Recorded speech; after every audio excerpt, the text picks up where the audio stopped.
subscribe to YouTube channel and follow on Facebook page at Dr. Zabby's Talk Show.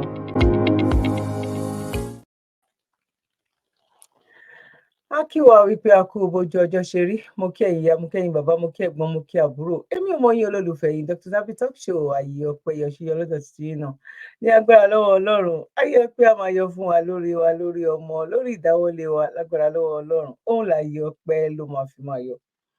Mo kí gbogbo ẹ̀yin ìyá mi ẹ̀yin bàbá mi ẹ̀yin ẹ̀gbọ́n àti àbúrò àti ẹ̀yin ẹlẹgbẹ́ mi mo kí wa. Mo gbà ní àdúrà fún wa wípé a ní bá wọn ṣayé aláyé ayé tiwa láwa ṣe o àdèmárì tiwa ṣe ń bẹ lágbára lọ́wọ́ Ọlọ́run. Mo kí mùsùlùmí pé sálámù alaykum warahmatullahi wabarakatuh. Lẹ́nu ni mo kí Kristẹni pé God bless you. Mo kí gbogbo oníṣẹ̀ṣe wípé àágbó àtọ́ ní agbára ní ọwọ́ Ọlọ́run. Bẹ́ẹ̀ náà ni mo kí gbogbo our free thinkers náà wípé àní tó julẹ̀ mọ́lẹ̀ àdúrà wa gba ojú òní tiwa God bless you. Mo kí wa lẹ́ẹ̀kan sí gbogbo ẹni tí ẹ máa ń bá wa pín ètò wa ẹ̀yin tẹ́ máa ń tẹ láìkì gan pàápàá mo appreciate mo dúpẹ́ lọ́wọ́ yín pàápàá jùlọ ẹ̀yin tẹ́ máa wá ń share God bless you. Ọlọ́run ní ṣe yín ní ẹ̀yin nìkan náà agbára lọ́wọ́ Ọlọ́run tó bá jẹ́ nígbà àkọ́kọ́ tẹ̀yin kọ́kọ́ máa darapọ̀ mọ́ wa lórí ìkànnì aláyọ̀ yìí tá ti máa ń gbé oríṣiríṣi àwọn ètò tá ti máa ń gbé yẹ̀wò bẹ̀wò ló jẹ wá lógún èwo ló mú wá gangan bẹ bí ìgbà tó wá jùyàn sínú omi tó mú dẹ́dẹ́dẹ́dẹ́dẹ́ òun ni wípé báwo la ṣe fẹ́ kúrò nínú oko ẹrú ṣé nǹkan tó wá ṣe fún wa ìṣó dání èyí tí mo fẹ́ gbé wá lọ́jọ́ títí òní ó gba mi jẹ́ lójú èèyàn ìgbà tí mo kọ́kọ́ rí mo kọ́kọ́ ignore mo pretend ṣe mo kọ́kọ́ pretend kó gbójú bí ìwà jẹ́ pé nǹkan kò dùn mí náà ṣé kò ṣẹlẹ̀ níbọ̀ ara mi ò gbà ara mi ò gbà wípé ṣé ilé ayé rẹ̀ ṣáyé lélẹ́yìí ṣáṣì wà nínú ayé àwọn kan á ní ó dàbí pé kí tó bá di láàárọ̀ ọjọ́ kejì káwọn kílé ayé má tiẹ̀ sì tì mọ́ ayé máa parẹ́ pé ó tiẹ̀ ti tó àkókò èyí tó ń ṣẹlẹ̀ yìí lágbára eléyìí kọjá bẹ́ẹ̀ èyí tá tó wá ń ṣe fúnra wa irú ó máa sọ wípé àwọn dúdú lọ́lọ́run kọ́kọ́ dá dúdú ni kinní kan àwọn wo ló àwọn èmi ò mọ nǹkan tí mo tiẹ̀ lè rí because ó dàbí pé ìran dúdú wọn kọ́kọ́ dá wa kọ́ ló má tà ń sìn bí òun ṣe wí pé ẹ má jẹ́ kí n sọ eléyìí pọ̀ tó bá ní kó mú kókó gbogbo dúdú bóyá kán lọ ṣe ìgbọ odò ṣàn kán lọ because ọ̀rọ̀ náà ò tiẹ̀ fẹ́ yéèyàn mọ́ nǹkan tí mo rí ẹ rí ẹ̀yin yẹn mi Yorùbá mi mú kí yín pé akúbójú ọjọ́ ṣe rí lẹ́ẹ̀kan sí kí wọ́n gbà wá ní àkókò ẹ jẹ́ ká sáré lọ sórí program ní ọjọ́ títí òní ẹ mọ̀ pé bá ṣe máa ń ṣe àwọn preamble tá tiẹ̀ fẹ́ ṣe lọ́jọ́ títí òní kò tiẹ̀ sí preamble kankan bẹ́ẹ̀ bí òun ṣe wípé àwọn a máa wọnú láti ilẹ̀ láti máa wọnú agbami ètò máa wá gbẹ̀yìn ẹ̀ ó burú ó balẹ̀ jẹ́ but tó wà ń bẹ̀ ní pé ẹ jẹ́ ká kọ́kọ́ bẹ̀rẹ̀ ẹ jù ẹ torí Ọlọ́run wọ́n ti ń jẹ dúró ní Nàìjíríà ẹ jẹ́ ká kọ́kọ́ bẹ̀rẹ̀ látòrí bíbá yìí náà. ní Nàìjíríà yìí. Oh my God. Bí by mistake pé mo jẹ́ Nàìjíríà ni ọ̀nà tí mo kókó ogun fún mi wá ní mo fẹ́ kí ìjọba àgbáyé kó rí gbogbo ẹ̀ ní. Please my voter flag tí mo fi ń dìbò mo fẹ́ kí EU rí mo fẹ́ kí AU rí mo fẹ́ kí UN rí please my passport tí mo fi máa ní travel sí lóyìnbó so therefore mo declare ara mi asylum ní Nàìjíríà yìí mo fẹ́ kí ìjọba UN kó tẹ̀sí mi asylum mo fẹ́ ṣe asylum ní ìlú yìí torí pé mi ò rí kókó òróǹfọ́ ebi ń pa gbogbo aráàlú ni you turn this country to the beggar why this is a mistake pé mo jẹ́ nationality Nàìjíríà ni so therefore mo wá bẹ̀ ìjọba àgbáyé mo declare asylum ní Nàìjíríà I don't want this country anymore I don't want Nigeria anymore mo declare asylum. àwọn tó ló sọ ẹ máa rí ibi tí ọkùnrin ibi tó ti lọ tí àwọn tó kù ẹ̀tàn ti lọ jẹ adúró ẹ máa rí ibi tí àwọn tó kù ẹ̀tàn ti lọ jẹ adúró ṣé wọn bá dúró míì wà tó jẹ́ wípé abẹ́ ìjọba kọ́ ló máa ti jẹ adúró adúrò ìlú òyìnbó ló ń jẹ ní abẹ́ ìjọba àwọn adúró pọ̀ nílùú nàìjíríà yẹn tó jẹ́ pé owó ìjọba kọ́nà ti ń jẹ́ you can lọ jẹ adúró ní anywhere tó bá mọ̀ ìpòkè ibi báyìí ojú you know àwọn èèyàn á tún máa gbowó lọ́wọ́ ẹ pé ibi tó ti ń jadúró yìí a fi ẹ́ sílẹ̀ bọ́ máa sanwó bẹ̀ ibi tí oh my god ẹ̀yin ìyá mi ẹ̀yin bàbá mi kẹ́ wá wo ilé adúró ṣé mọ̀ wípé ilé adúró ní ìlú òyìnbó wọ́n máa fún wọn níná wọ́n máa fún wọn lówó oúnjẹ kí ló tún máa ṣe fún wọn wọ́n máa fún anything at all bóyá kò láṣọ ni o wọ́n máa fún láṣọ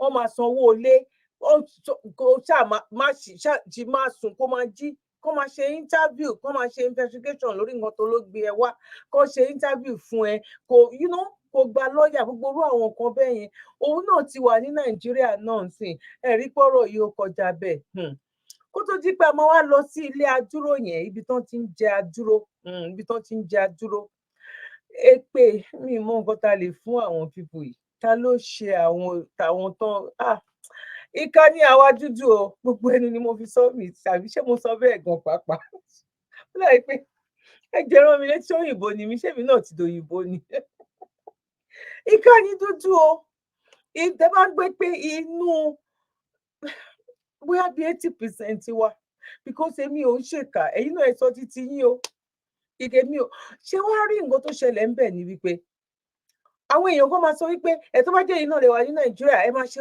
wọ́ọ̀sì tó ju bẹ́ẹ̀ lọ no àwọn kan wà ní nàìjíríà tó máa sọ wípé àwọn ò lè lọ ṣòṣèlú torí pé àwọn mọ̀ pé ọ̀nà àánú ni àwọn kan dè wá ń bẹ̀ tó jẹ́ wípé oh my god mi ò gbé fídíò mi mọ̀ pé bàbá not bàbá ẹlẹ́bùrúbọ̀ bàbá má nǹkan jẹ gọ́vnà nínú àwọn onífá àwọn bóyá bàbá tó sìn tàbí nǹkan kan irọ́ mi ò rántí orúkọ máa náà wọ́n ti wà lamẹ́ríkà ń sìn bàbá yẹn ní àwọn lè wípé ìgbà tó rí wípé corruption yẹn àwọn ò lè stand ẹ̀ wọ́n sọ pé àwọn ò ṣe kódà gan fídíò tán ṣe wọ́n ló ń bú àwọn ládùúgbò pípa táwọn gbé kinní sílẹ̀ pé àwọn wọ mọ́tò èrò èèyàn mélòó ló lè ṣe ó wà kó ṣe pé hàn sí èmi ni mo sọ ọ ní oníkùn ló mọ̀ tó bá da o mọ̀ ọ̀dọ̀ mi dẹ̀ níkùn wà tàbí ṣé oníkùn ló mọ̀ ọ ní ọ̀dọ̀ mi níkùn wà lọ́wọ́ à ń sọ mo gbọ́ Yorùbá ẹ má rò pé bóyá mi ò gbọ́ Yorùbá ọ̀dọ̀ mi níkùn wà tí n bá burú mo mọ̀ tí mi bá burú kò sẹ́ni tí ò ní torí gbogbo wa pátápátá one way or the other but àwọn búburú kan wà tó jẹ́ wípé tó di kọ́ ni àwọn búburú mùjẹmùjẹ àwọn búburú gbé orí èèyàn fífọ́ ẹ̀kọ́ ọ̀fífọ́ nǹkan kan àwọn búburú tó jẹ́ wípé ẹ wò ẹ má jẹ́ kí n lọ jìnnà bọ̀ kó tó di pé àwọn inú agbami ètò ẹ jẹ́ kí n kọ́kọ́ sáré lọ ẹ máa rí pọ̀rọ̀ yẹn ó ká mi lára ó mú mi ní ara mi ò dẹ̀ ní àfẹ́ pẹ́ mi wá ẹsẹ̀ pé àfẹ́ pẹ́ nìyẹn ẹ jẹ́ ká kọ́kọ́ sáré lọ sí ìpolówó náà ẹ dúró dè mí ẹ má lọ bí kankan ẹ ṣe cup of tea bá ṣe máa ń ṣe mò ń padà bọ̀ ń sìn God bless you. látijọ́ aláyé ti dáyé lọ́kọ́ tí ń sọ lówó orí aya tájọṣepọ̀ wọn sì jẹ́ gbádùn òǹfà ìfẹ́. tẹ́rẹ̀ ìgbádùn lọ́kọláya bá ti ń bọ́ ságídé kásáyàn ò fàǹfẹ́ láàrin wọn dòní yọ̀bẹ̀kẹ́ tọkọ ò lè gòkè lọ́wọ́ déré tọkọ wa ń ṣe súkẹ́súkẹ́ lórí aya Orísun ló yẹ ká padà sí ká tọ́jú ara wa pẹ̀lú S2 herbal bitters fátẹ̀ kan lẹ̀ gbọ̀ngbọ̀ngbọ̀n ká kó lẹ́gbẹ́ àwọn tí ń bẹ̀bẹ̀ fàyà lórí ibùsùn S2 herbal bitters 100% herbal tí ò lọ́tí kankan nínú pẹ̀lú oúnjẹ NAFDAC S2 herbal bitters ilé-iṣẹ́ S2 ultimate holistic spiritual herbal remedy international limited ló ń ṣe 002 Park Street First Avance Junction Ọ̀lẹ́yọ̀ Ìbàdàn Ọ̀yọ́ State ó wà lọ́pọ̀ yanturu ní 1825 Olúyọ̀lé shopping complex New Garage Ìbàdàn ẹ ti lè rí rà ní Lasorat Royal Plaza Asunlẹ̀ Junction off Akala Express Ìbàdàn Ọ̀yọ́ State fún ẹ̀kúnrẹ́rẹ́ àlàyé síwájú sí tàbí tẹ̀yin gan bá fẹ́ jẹ́ alágbàtà fún wa ẹ pè tàbí ká WhatsApp wa lórí +234 704 079 0153 tàbí ká kàn sí +234 80 08064000204. Bákan náà ni ẹ lè kàn sí abroad line wa lórí +353-894-982-845. S2 Abba Peters. Ó dára fún ìgbádùn ọkùnrin àtobìnrin.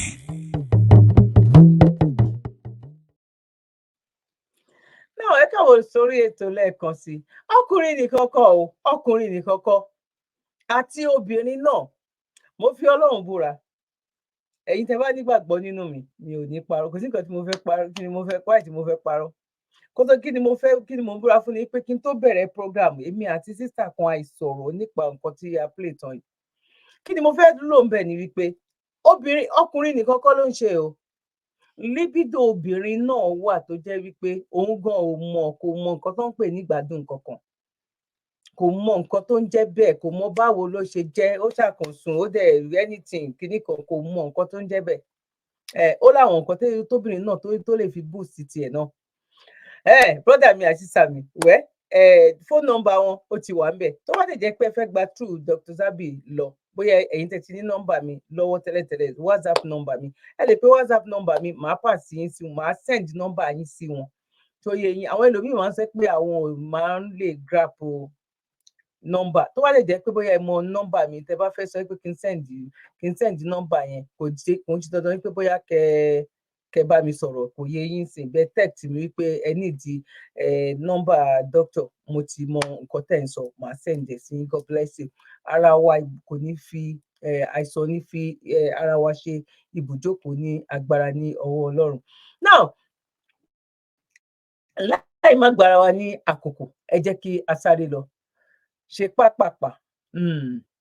Ó kọjá bẹ́ẹ̀. Adúró, ilé adúró là ń sọ. Okay, ẹ já lọ sí ilé adúró.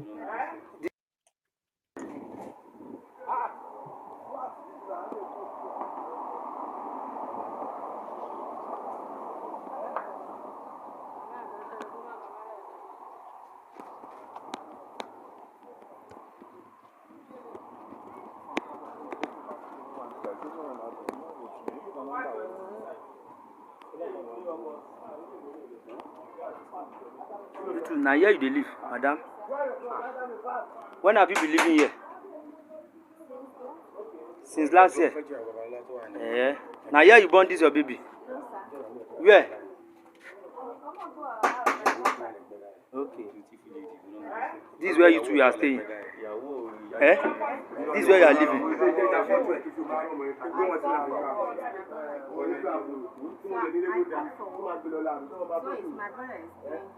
Your mother is saying here. Your brother. Which one of your mother is doing? Which one? He's the agent. Agent. Hey, I'm going.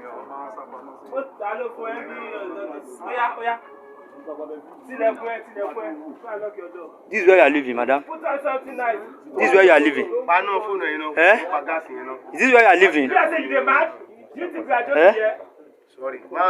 Don't fall down. Don't fall down.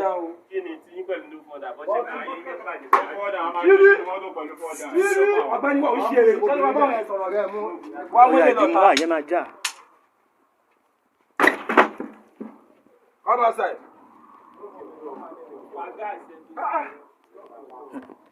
Wà lábẹ́ ọ̀run o. Ṣé bí ni wọn náà ń gbé?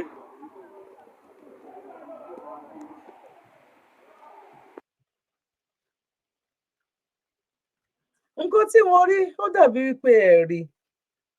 Ṣé okay, irú bẹ́ẹ̀ ṣe ń wo yìí sìn, máa tún play ẹ̀. Ẹ mọ̀ tí ọmọ mọ̀ láti Mushin, tó bá gun bridge láti lọ sí ojú Ẹlẹ́gba, ṣé mọ̀ wípé ní ìsàlẹ̀ àwọn bus stop ló wà ńbẹ̀ tó ń lọ sí Tẹ́jú Oṣó, èyí tó ń lọ sí ọ̀nà kí lorúkọ bíbá yìí náà, àfi ti pẹ́ díẹ̀ náà táwa náà ti kúrò ní Nàìjíríà. Ọ̀nà ẹ mọ̀ ọwọ́ ọ̀tún àtọwọ́ òsì ṣàlọ́rọ̀ kan ní roundabout yẹn. Kó wá jẹ́ pé gbogbo under abẹ́ bridge yẹn ibẹ̀ náà wọ́n fi ṣe ilé. Bọ̀ eléyìí ń ṣe àpèjúwe yẹn ò wà òkè dáadáa. Ó dàbí Third Mainland Bridge. Kó wá jẹ́ wípé because èèyàn mọ location bíi tí kìíní yìí jẹ́ tó ti wá kọ́ ilé síbẹ̀. I'm pretty sure pé bó ṣe wà yẹn wọ́n máa gbowó rent lọ́wọ́ àwọn kan wọ́n máa gbowó rent èèyàn kan ló máa jẹ́ foundation ló ní foundation yìí tó fi kọ́ ilé mo ń sọ fún èèyàn kan bàbá mi olóríire kan tán jù sí mi bẹ́ẹ̀ náà nìyá mi kan náà jù sí mi náà mo wá bá bàbá mi yẹn sọ wípé wọ́n ní báwo làwọn èèyàn ṣe lè sùn báwo ló ṣe lè di ojú tó ń tijú tó ń dẹ̀ máa sùn ó ń bímọ síbẹ̀ ó ń ṣe ilé ayé wọn ń bẹ̀ kí ló lé wọn débẹ̀ báwo ló ṣe débẹ̀ irú condition wo ni ṣebí Nàìjíríà ni ara nǹkan tá à ń sọ nìyẹn ọ̀hún mọyì ẹni tó kú lẹ́nìí ọ̀hún mọyì ẹni tó ọmọ tán bí ọ̀hún mọyì ẹni tó wọlé ọ̀hún mọyì ẹni tó jáde tó bá wá sọ fún yín pé wọ́n kà wọ́n irọ́ náà pa Nàìjíríà ò lè wọ́ọ̀kì bàbá Bọ́lá Ahmed Tinubu ṣe bí ATS ló fẹ́ ṣe wọ́n ní kán bẹ̀rẹ̀ àwọn àgbààgbà Yorùbá tán lọ bá wọn wípé kán bẹ̀rẹ̀ pòkè opportunity lélẹ̀ jẹ́ ká ní ọlọ́pàá tiwa ká tiẹ̀ bẹ̀rẹ̀ láti bẹ̀ lọ kò máa wọ́ gánmà ní kò possible ṣé gbọ́ news tó ń ṣẹlẹ̀ ṣé rí gbogbo owó ṣé rí nǹkan tó ń ṣe one Nigeria ẹ̀yin one Nigeria how market by the time tó bá yé wa tí ẹnu wa bá kò tá a bá mọ nǹkan tá a fẹ́ tó bá ń gbọ́ lẹ́nu wa left and right bóyá a lè rọ́nà because nísìnyí bí ìgbà tó jẹ́ pé wọ́n ju abẹ́rẹ́ sínú omi òun ní nǹkan tó wà lẹ̀ at the end of the day wọn ní àwọn tó wà nílùú òyìnbó ni ó wọ́n fẹ́ dá wàhálà lẹ̀ ní Nàìjíríà ó àwọn tó wà nílùú òyìnbó ni wọ́n fẹ́ dá wàhálà lẹ̀ ní Nàìjíríà ìgbà tí ẹni tó fẹ́ gbẹ́rù tóun ò gbé níbi tó ti wúwo ẹ jẹ́ kí n tún play ẹ̀ fún yín alábẹ́ bridge ní sẹ́ abẹ́ bridge lọ́ ti yọ yàrá tó ń yọ gbogbo ọlọ́run ló ẹ wò ṣẹ́rí ọlọ́run ló mú apá ibi tábẹ́ bridge yẹn wà abẹ́ bridge ó fẹ́ jọ àwọn ibì kan ní sáìdì Òyìngbò because field kan wà níbì kan bẹ̀ tó ti máa ń gbá bọ́ọ̀ báyìí lóyìnbó tí èèyàn bá ń go third Maryland road na here you dey live madam tí èèyàn bá ń bọ̀ láti ọ̀nà sáìdì kan tí when have you been living bá here gun bridge yẹn lọ sókè tó bá wo right side níbi tí wọ́n kọ́ àwọn na here you born this your baby houses yẹn tán kọ sí yẹn somewhere there mo kàn ń gẹ̀ẹ́sì ni o mo kàn ń gẹ̀ẹ́sì táwọn sáìdì ibi tó ti máa ń ta ìgbín ta ẹ ti máa mórúkọ ibẹ̀ yẹn Makoko side ṣé mo gbà ẹ bá mi fi sínú comment section bí àwọn bíi Makoko side yẹn òun ni mo rò wípé nǹkan yìí lè jẹ abẹ́ ìjìnà kọ́lé sí ọkọ àtìyàwó ọmọ gbogbo ẹ̀jẹ̀ wà bẹ́ẹ̀ náà ẹ má jẹ́ ká fi àti rí ilé ó yẹ wọ́n sọ fún mi ẹni tó lóun fẹ́ lọ já dúró ṣe rí wípé ní gbogbo àwọn eléyìí ti sáwọn eléyìí ò já dúró ṣé ọ̀ já dúró because ní ọjọ́ yìí sí lè jẹ bóyá bí ó lè jẹ lójúmọ́ ó lè jẹ 1,000. Don't fall down. You know, at the end of the day owó tó máa gbà bẹ̀ ó máa yàtọ̀ sí bóyá owó tó máa fẹ́ lọ fún lọ gba nọ́mà ilé tí owó dẹ̀ wà tó lè fi kọ́ council house ní Nàìjíríà. Wà lábẹ́ ọ̀run o. Why? Ebi ni wọn náà ń gbé. Why? Kí ló ṣẹlẹ̀ pẹ̀lú àwọn dúdú? Kí ló ṣẹlẹ̀ pẹ̀lú ìran mi? Mi blame Michael Jackson o. Tó bá tiẹ̀ kú gbogbo wa pátápátá la máa kú. Inú máa ń bí èèyàn débì kan téèyàn máa nísìnyí láyé tá a wà ń sẹ̀yìn kò sí wípé máa dì zone òbí tó bá sọ pé ọmọ ogun ló máa sọ pé wo mami tẹ́ ẹ bá ṣọ́ra yín dájì tẹ́ ẹ bá ti ṣọ́ra yín èmi gan ò tiẹ̀ máa lọ pààrọ̀ orúkọ yín ni. Bọ́rọ̀ Nàìjíríà bó ṣe rí gangan nìyẹn sí pé ó máa gbé àwọn kan nínú pé nǹkan àwọn ò tí mo ti sọ láìmọye gbà mo ní àǹtí yẹn wà nínú UK yìí ilé 3 náà ní nìbàdàn gbogbo owó ilé yẹn tó bá gbowó ilé yẹn wọ́n máa fọmọ ẹbí ọmọ ará ọmọ kìnìkan wọ́n máa fi ṣe nínú wọ́n máa ti fi ṣe charity tó bá ti gba gbogbo nǹkan tó fẹ́ gbà ibo náà ti ń lọ holiday wọn ò ju Dubai America kan lọ Germany kan lọ sí France ló bá tán. Wọ́n sọ fún àwọn ọmọ wọn pé àwọn ọmọ ìpẹ́ ẹ̀ lè gbé àwọn lọ sí Nàìjíríà táwọn bá kú náà bó tẹ́ bá ṣe mistake gbé àwọn lọ sí Nàìjíríà táwọn bá kú bóyá máa rí fún yín lélẹ̀ ṣebí torí pé ó jẹ́ ẹni tí mo close mọ́ ó jẹ́ pé a jọ sọ̀rọ̀ kódà gan mo ti gbé wọn wá rí wọ́n máa program ìgbà tí wọ́n máa ń ṣe program Islamic program bóyá bíi 5-6 years ago wọ́n máa ń pè wọlé lórí show mi àwọn ò fi bò rárá wípé bí ṣebí kò tí ì bàjẹ́ tó yìí ń gbà yẹn ọ̀rọ̀ Yorùbá nation gan ò tí ì yọjú ń gbà yẹn gan bíi 6 years ago ọ̀rọ̀ Yorùbá nation tí wà sáyé ń gbà yẹn báyìí bọ́dà mi àti sàmì eléyìí kọjá bẹ́ẹ̀ eléyìí wọ̀ ẹ jẹ́ ká tẹ̀síwájú ẹ jẹ́ ká tẹ̀síwájú o ẹ jẹ́ ká tẹ̀síwájú. You need to know just a little bit of what happened. I can't get 6. Naima mo kí wọn lẹ́ẹ̀kan sí pé akówójọ ọjọ́ ṣeré ẹ̀yin abẹ Yorùbá mi ẹ̀gbọ́n àti àbúrò ẹ bá wa láìkì ètò yìí ẹ bá wa share kẹdẹ bá wa fi comment sílẹ̀ ojú wo lẹ́yìn fi wò ó kó má jẹ́ mi nìkan ni mò ń sọ̀rọ̀ báwo ló ṣe rí lọ́dọ̀ tí yín ṣé ó mú yẹsì ẹsìn tàbí no ló mú ṣẹrí ilé adúró ṣẹrí ibi tí ilé adúró wà ní Nàìjíríà tó dẹ̀ jẹ́ wípé ẹ máa rí owó tó jẹ́ pé àwọn ẹni yìí sẹ àná lè kọ́ ilé Bello in grade 4, Nana Fatima Bello in grade 2, and then his baby as of that time that had not started any school at all, Zayan Ali Bello. Now for those wondering, how much is the school fees of this school in Abuja? Move closer. According to the US Department of State, American International School Abuja's annual tuition rates are as follows. Preschool, $7,800 per year. Convert that to Naira. Pre-kindergarten, $8,800 per year. Kindergarten, $4,600 per year. Grades 1 to 5, primary 1 to 5, $17,800. Grade 6 to 18, $19,100. Grades 9 to 12, $21,390. Can you imagine? Now, upon enrollment from kindergarten to grade 12, there's a one-time capital fee of $10,000 upon everything else. Now, for those of you that may be thinking of sending your children there, application fee is $500. You are welcome. Application fee last. Case university last already. We are not talking about university. Just calculate that in Naira. Secondary school children paying more than 21 million Naira in this economy. What am I even saying? There's another school that is even more expensive that came out recently. If not that I'm here to defend my uncle, I would have shown the receipts for each of these children's payments. But you know, I don't think he would mind. Benny, he will not mind. Part of defending him is to show you guys, these are the receipts of the payments for each child. I have this on my Instagram page as well, my Facebook, my Twitter, even my website, adelafire.com, in case you want to zoom in to see, you get what I'm saying. Like I said, I'm here to defend my uncle. Now, it is very important for you to know that Yaya Bello did not make these payments by himself. Benny.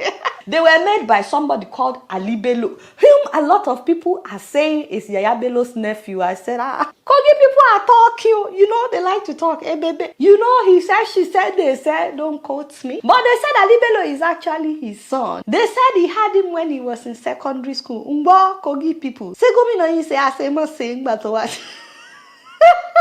I'm sorry.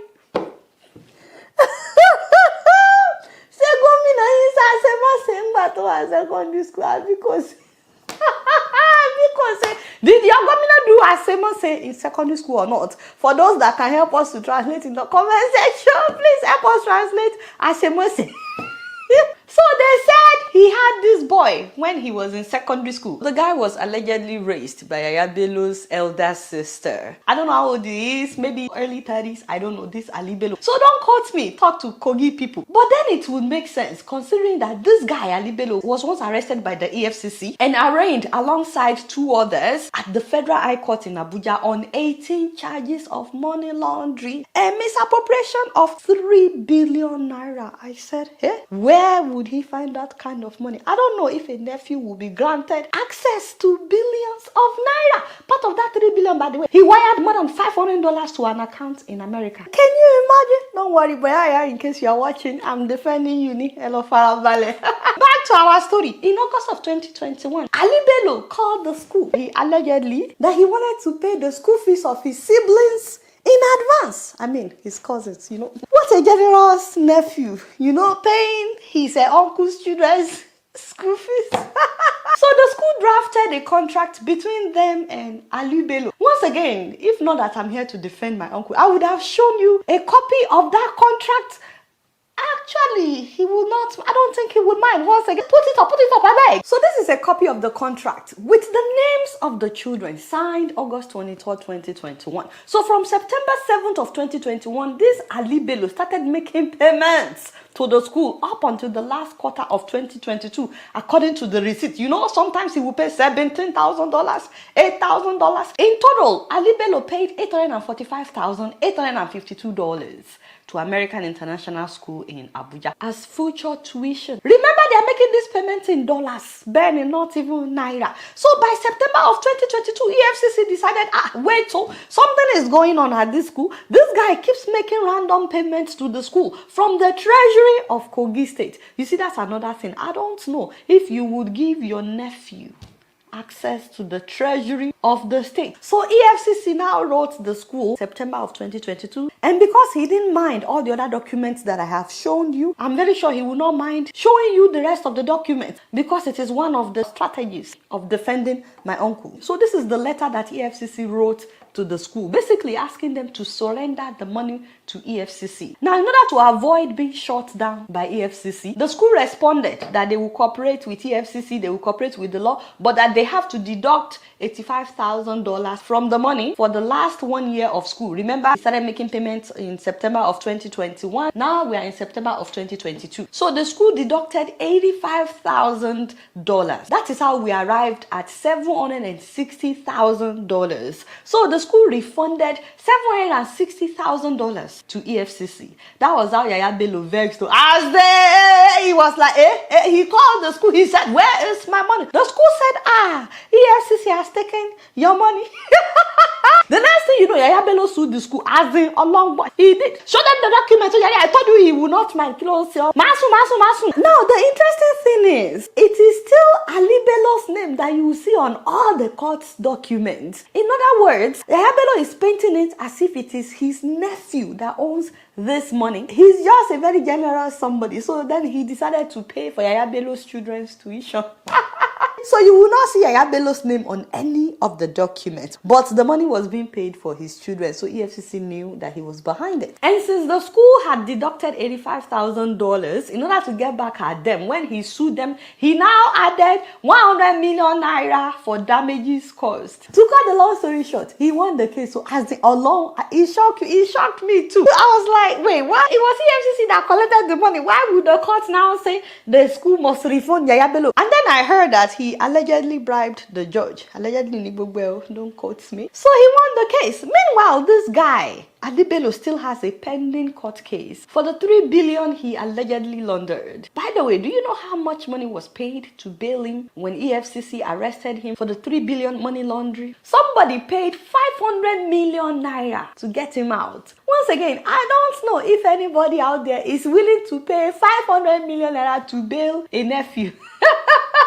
Not that nephews are not great, but Kogi people need to let us know, is this guy truly his nephew? Because we also had allegedly that there are several properties in this guy's name in Abuja. Meanwhile, after the governor, that is the new governor Ododo, was sworn in, he now made this Ali Bello his chief of staff. People were like, wait, what? Asimaba Katun Sioma, we serve the father, should we also serve the son? The people of Kogi were outraged, which is why the people of Kogi are so happy right now that EFCC is finally going after Yaya Bello. They're also happy that this guy was picked up for money laundering. Right now, the people of Kogi are going through liberation. They are being liberated. Although there are some of them that are not ready. In fact, if you are following me on Instagram, you would have seen I've been uploading videos of people that are doing rituals, offering sacrifices for Yaya Bello not to be arrested by the EFCC. If River Niger and River Benue come for Kogi State, they no go fit arrest Bello.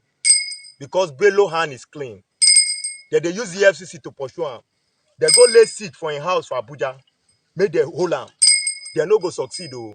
Except say I no be born of Igala Kingdom.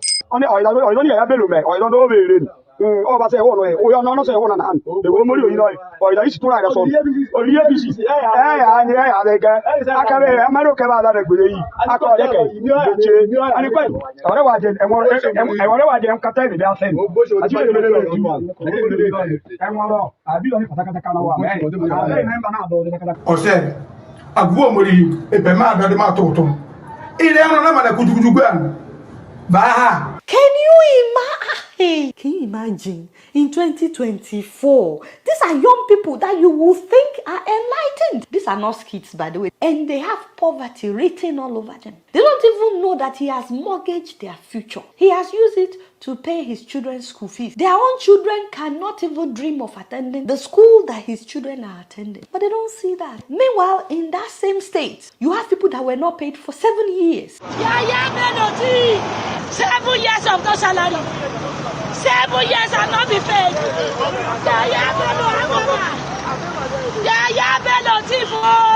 I can't even tell you how heartbreaking this is for me. And for those that are wondering, why was she still working for the 7 years? It's because there are not that many jobs out there. People stay hoping that someday they will be paid. They really don't have a choice. Now, this is where I had trouble defending my uncle. Let me show you the school that Yaya Bello's children attend. A lot of rich people in Nigeria. So many of our politicians. This is where they send their children. American International School. It's a combination of pre-kindergarten, primary school, and secondary school. I'm showing you this because I want you to imagine what life would be like if all our governors in Nigeria would build this kind of school for regular citizens. It doesn't even have to be as nice.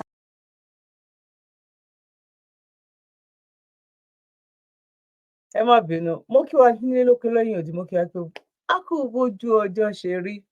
Ṣé ẹ̀ ń gbọ́ bí gbogbo ẹ̀ bó ṣe ń lọ? Ṣé rí ibi tí ọ̀rọ̀ nǹkan tá à ń sọ, ṣé rí ibi tó dé?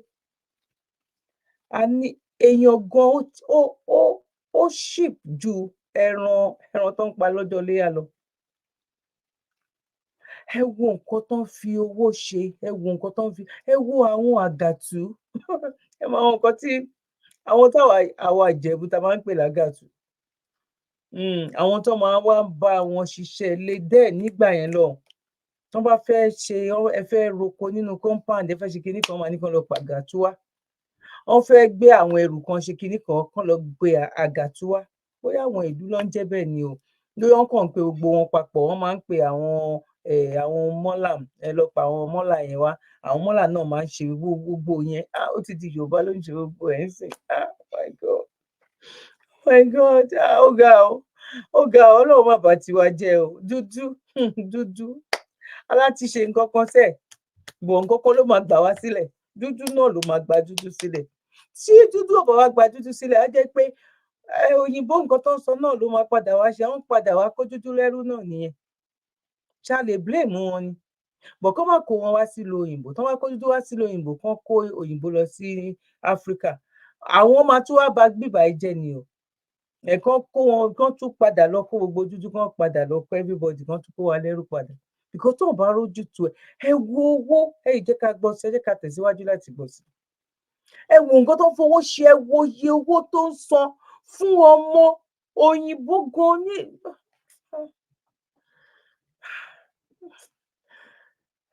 As this one, but I want you to compare where their own children go to school using public funds, your money, versus the school that they build for your own children.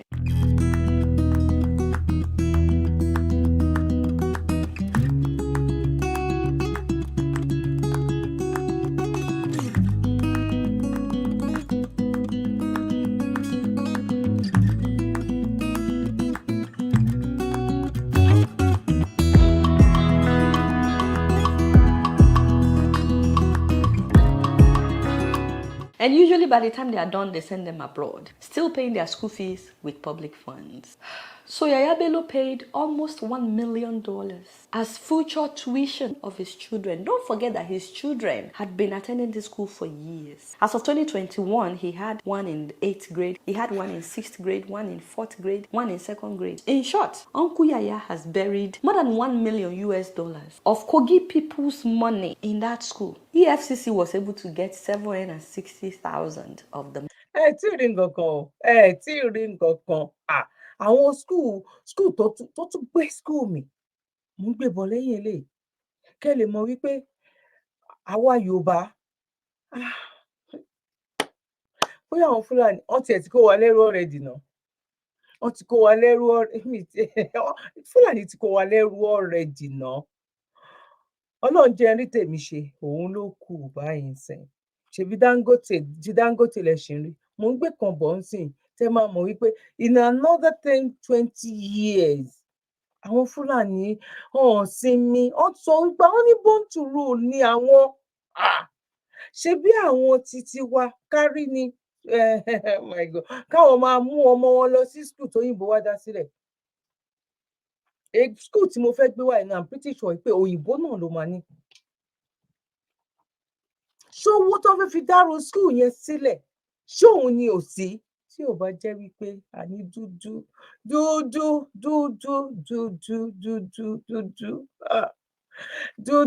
dáì pé mo ti máa fẹ́ máa deny yín sìn. Mo bá ti fẹ́ máa. Money. Don't you think that he can build something similar in Kogi with $1 million?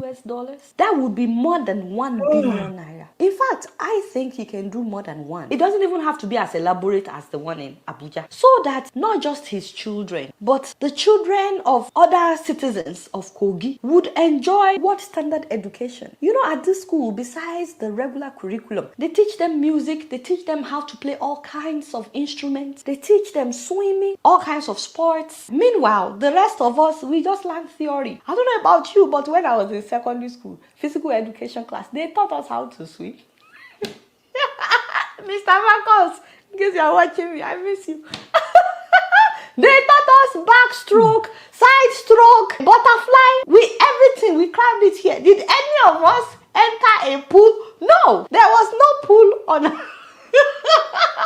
We had no pool now on our premises.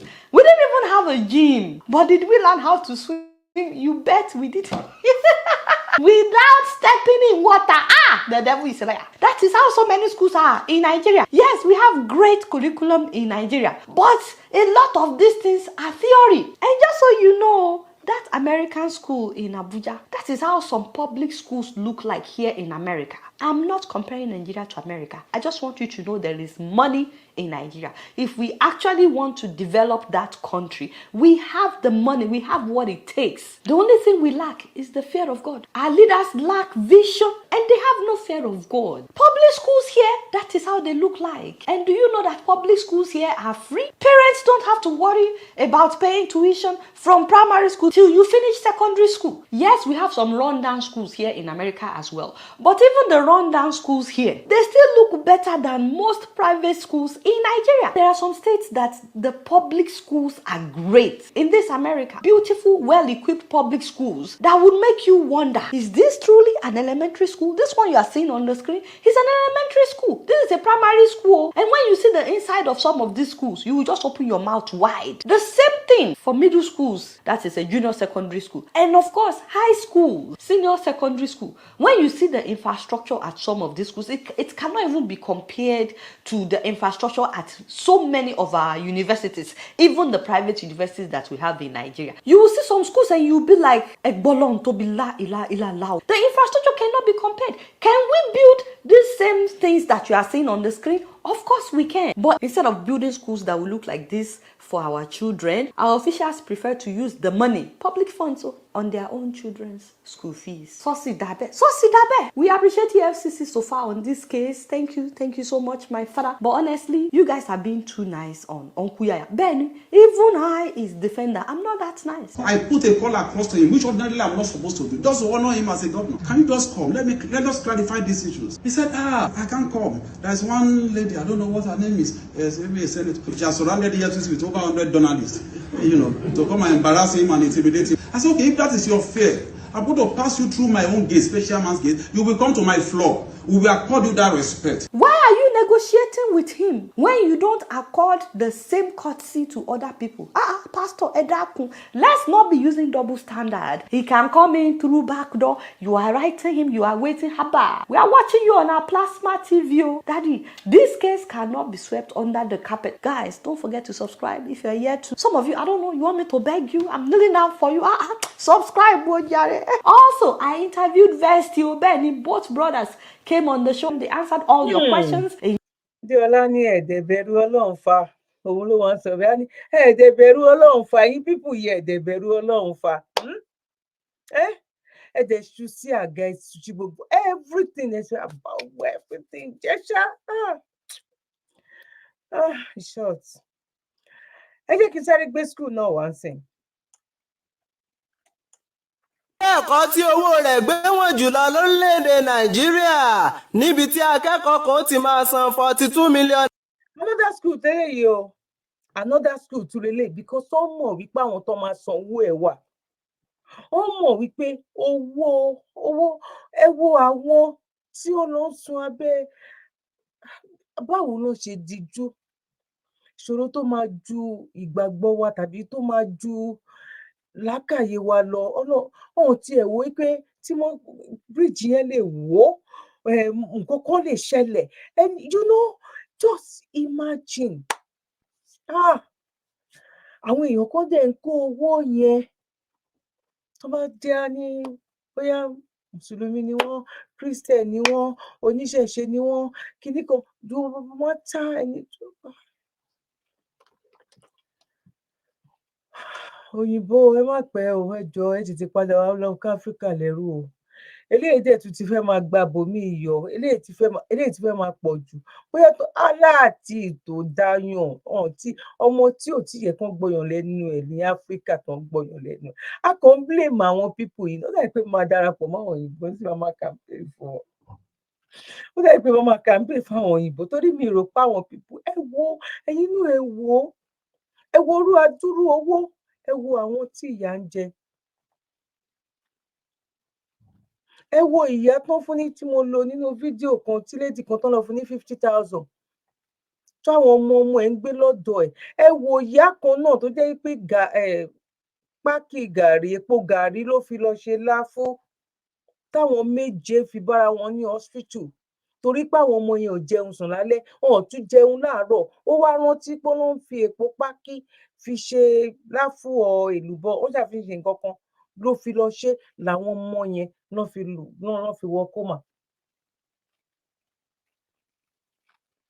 àwọn kan jẹ́ kẹwàá sọ fún mi pé mi ò jẹ́ mọ àwọn nǹkan kan wà èèyàn tiẹ̀ ní fẹ́ máa sọ tán because àwọn èèyàn kò dé máa wò yẹn pé.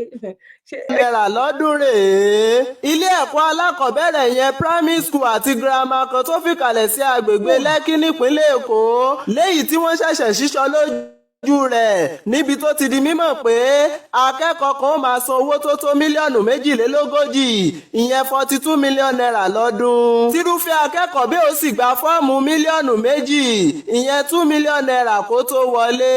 ilé ẹ̀kọ́ náà ló jẹ́ àkọ́kọ́ ilé ẹ̀kọ́ olómìnira bìtìkó ní ẹkùn ìwọ̀ oòrùn Áfíríkà tí ibùjókòó rẹ̀ sì wà lórílẹ̀‐èdè Nàìjíríà.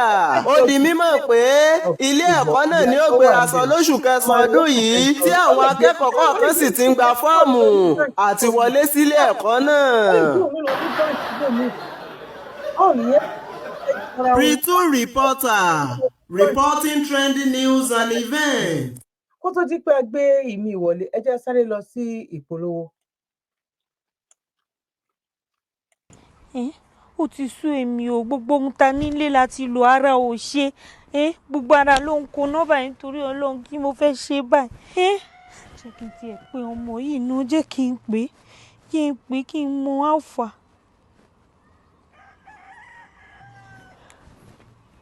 wọn náà gbé kọ́ọ̀lù ẹ̀. Hello mami. Hello. Náírà bàbá rẹ̀ ò yá àtàná ló ti bẹ̀rẹ̀ bó ṣe ń pariwo orí fífọ́ ló ń pariwo inú dúdú ikùn ríro gbogbo èrò tí mo nílé mo ti lò kò tẹ yàtọ̀ náà. nǹkan kékeré ló ń ṣe bàbá. ara ẹ̀ ò yá ganjọ́ máa bọ̀. àrùn kòkòrò inú ẹ̀jẹ̀ ló ń ṣe wọ́n jàre ẹ wo inú ẹ̀rù tí mo fi ránṣẹ́ lọ́sẹ̀ tó kọjá. ẹ máa rí S2 ultimate herbal mixture ń bẹ̀. S2. ẹ kàn fún wọn ní ṣíbí nǹkan 2 láàárọ̀ 2 lálẹ́. ṣíbí 2 láàárọ̀ ṣíbí 2 lálẹ́ ó dáa máa pè ẹ́ padà máa pè ẹ́. ìlànà ìgbàkẹ́lánú ẹ̀mú.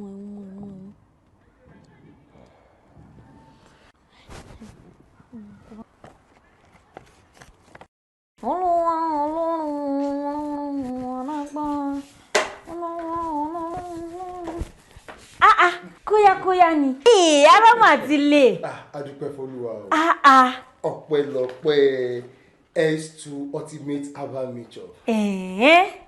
S2 ultimate herbal mixture. S2 Ultimate Herbal Mixture for the management of high blood pressure. S2 Ultimate Herbal Mixture. Ọkọ̀ ìfúnpá gíga, àìróorun sùn, orí fífọ́, ara yíyún àti èyíkéyìí kòkòrò tó ń ti dọ̀tí inú ẹ̀jẹ̀ gbogbo. Ilé-iṣẹ́ S2 Ultimate Holistic Spiritual Herbal Remedy International Limited ló ń ṣe. 2 Park Street, First Avance Junction, Ọ̀lẹ́yọ̀, Ìbàdàn, Ọ̀yọ́ State. Ó wà lọ́pọ̀ yanturu ní 1825. Olúyọ̀lé shopping complex, New Garage, Ìbàdàn. Ẹ ti lè rí rà ní Lasorat Royal Plaza, Asunlẹ̀ Junction off Akala Express, Ìbàdàn, Ọ̀yọ́ State. Fún ẹ̀kúnrẹ́rẹ́ àlàyé síwájú sí tàbí tẹ̀yin gan bá fẹ́ jẹ́ alágbàtà fún wa, ẹ pè tàbí kẹ́ WhatsApp wa lórí +234 704 079 0153 tàbí kẹ́ kàn sí +234 806 400 0204. Bákan náà ni ẹ lè kàn sí abroad line wa lórí +353 894 982 845. S2 Ultimate Herbal Mixture ló ní àwọn ènìyàn máa kó lágọ̀ọ́ ara ká lálàáfíà kára wa dá ṣáká.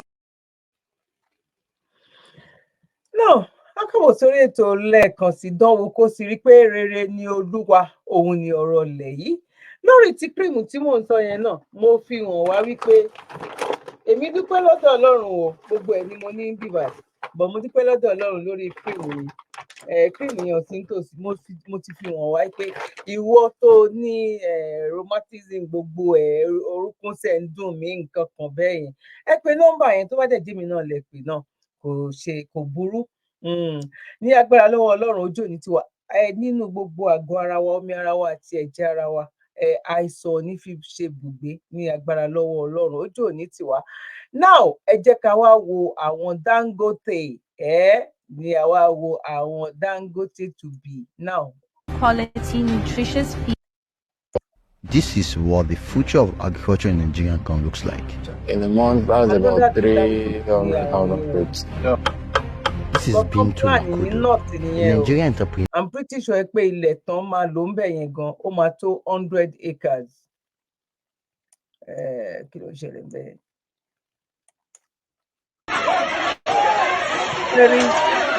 Ẹ̀rí àwọn gidi, ẹ̀rí wọ́n tó ń ṣe dídí, ẹ̀rí wọ́n tó ń ṣe dídí ní ẹ̀sẹ̀. Wọn ò ní respect ló fi lè rìn fún wọn fún wa, ẹ̀rí wọ́n tó ń ṣe dídí, ẹ̀rí wọ́n tó ń ṣe dídí. Bẹ́ẹ̀ kọ́ mi, ẹ̀rí wọ́n tó ń ṣe dídí, ẹ̀rí wọ́n tó ń ṣe dídí.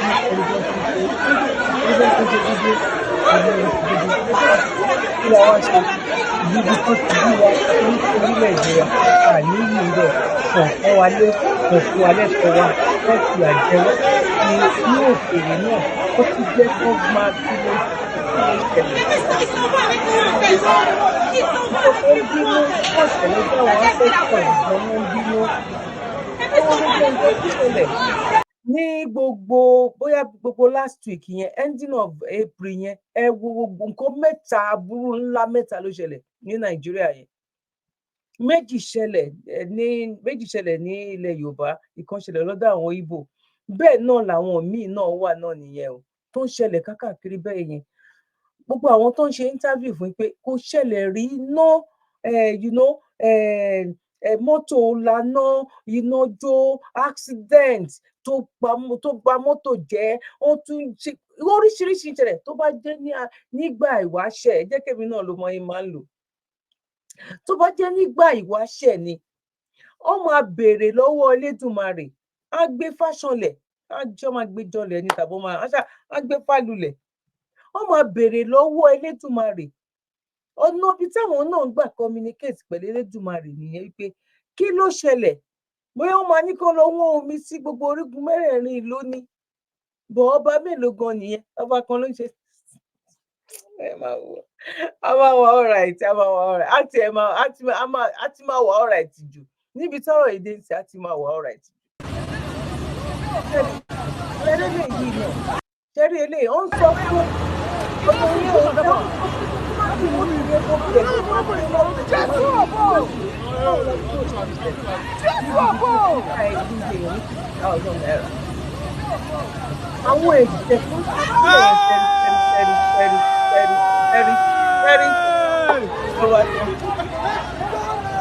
Jesus, and then they turn down now. Driver dey inside though. Àwọn tí wọ́n ń sáré lọ. Ẹ̀rí pa àwa Nàìjíríà, kódà gan tó bá wà nínú flight, wọ́n máa ní kó kọ́kọ́ save rẹ̀, ọmọ tó gbé sọ́wọ́ kó tó save ẹ̀. Mọ́tò dànù kò dànù, wò ó bóyá ó máa explode tàbí nǹkan kan máa ṣẹlẹ̀, wọ́n ti ń sáré lọ, wọ́n fẹ́ lọ rescue.